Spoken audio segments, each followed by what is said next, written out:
Let's welcome Whitney Connolly.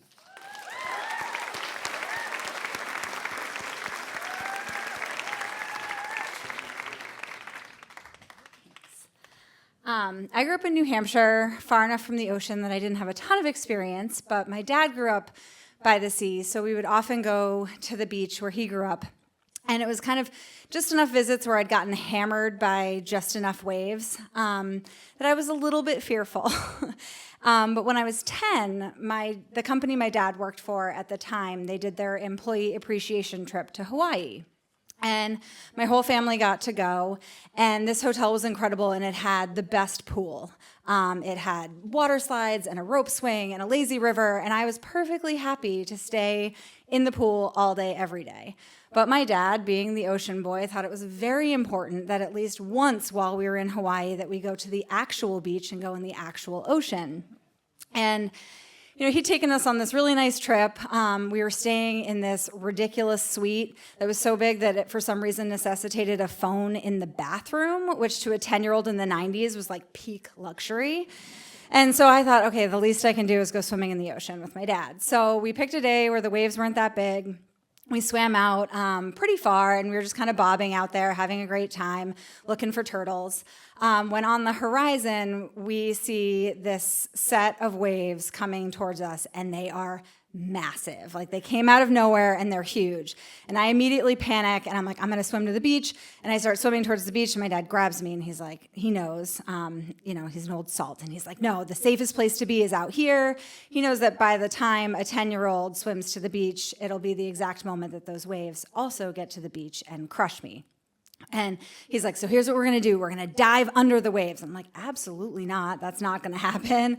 But by the time we're having this discussion, the waves are upon us and we can't fight about it. So he grabs the back of my one-piece Speedo bathing suit and he's shoving me under every wave as I'm scream crying.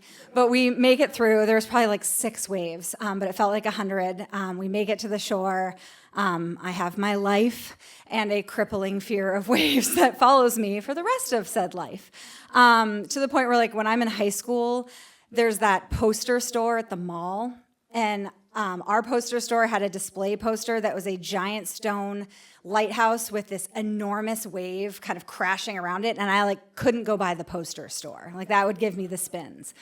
But about a decade ago, I moved to coastal Massachusetts, and I was like, all right, I'm an adult.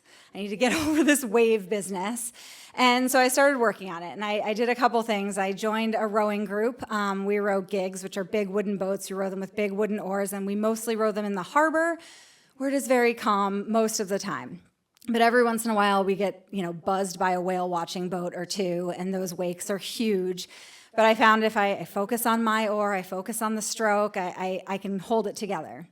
And so I've been doing that for a few years. And then last summer, a friend of mine who is very well-meaning gave my son a wetsuit and a surfboard, kind of a hand-me-down thing. And he was 4, so he required me to go into the ocean with him to push him into the waves so he could ride them. And you would think that waves that are small enough to be safe for a 4-year-old wouldn't be scary for me, but you would be wrong.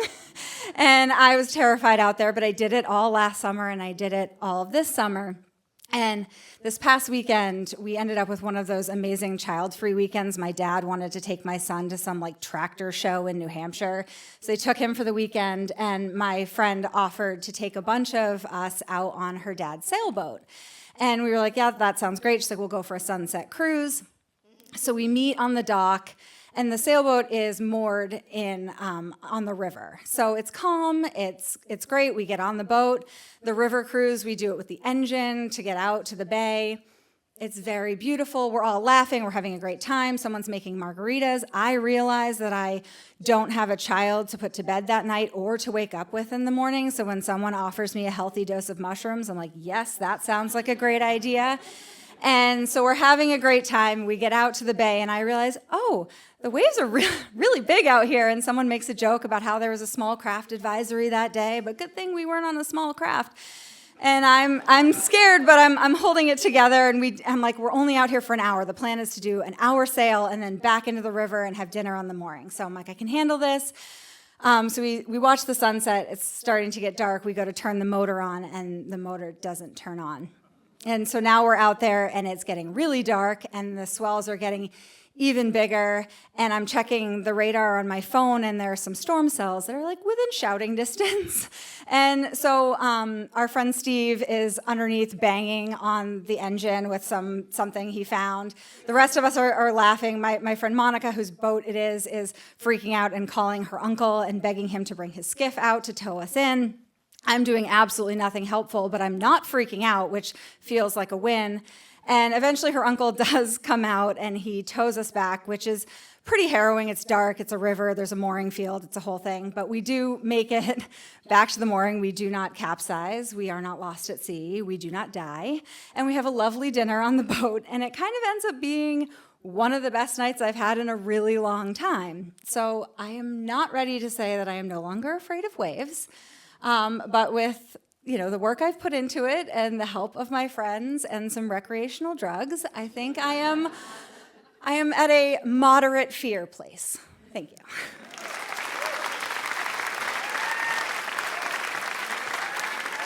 Whitney Connolly.